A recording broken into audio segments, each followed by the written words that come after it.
ఎలా ఉన్నారు? బాగున్నారా? నేను మీ కత్తలక్ష్మి. ఇది స్కూల్ కాడ మా అక్కకి యాప్లీ పళ్ళు ఇచ్చారంట. 3 నెలల నుంచి మాకు దాల్చి ఉంచిందండి. ఈ ముగ్గు పోనట్టు వచ్చేసి గ్రీన్ యాప్లు ఇస్తాయా. ఈరోజు మాకు అరటికాయ బజ్జీలు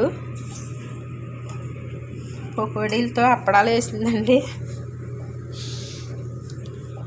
పకోడీలు వేశారు. ఈరోజు వంటలు అయితే చింతపండు చారు, ముద్దపప్పు,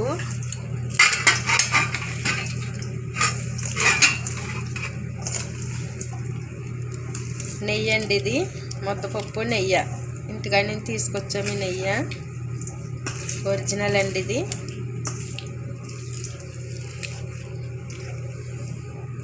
మావగా పచ్చడి అండి. ఇది ఇంటికాడ నుంచే తీసుకొచ్చాము. మావగా పచ్చడి. ఈరోజు ఎవరికి నచ్చింది వాళ్ళు తినొచ్చు. నిమ్మకాయ పచ్చడి కూడా కలుపుకుంటున్నామండి మేము. మాకు నిమ్మకాయలు పట్టుకొచ్చారు. ఈరోజు నిమ్మకాయ పచ్చడి కలుపుతున్నాం. నిమ్మకాయ పచ్చడి ఎలాగంటారా? చక్కగా ముక్కలు కోసేసండి, గింజలన్నీ తీసేసి ఉప్పేసి ఊరబెట్టాలండి. 3 రోజులు ఊరబెట్టి 2 రోజులు ఎండలో పోయాలి. 2 రోజులు ఎండలో వేసాక 3వ రోజు కలుపుకోవాలండి. ఇలాగా పచ్చడి చాలా బాగుంటుంది. నాకైతే అత్తమాల పప్పు నెయ్యి చూస్తున్నానండి. పప్పు నెయ్యి మీదే ఉంది. కానీ ఏంటంటే నేను నెయ్యి తిన్నాను. నాకు ఇష్టం ఉండదు. నెయ్యి వాసన కిట్టదు నాకు. చిన్ని వాళ్ళకి చాలా బాగుంటుంది అని చెప్తారు. అయినా బాగుంటుంది. ఎప్పుడో తిన్నాను చిన్నప్పుడు.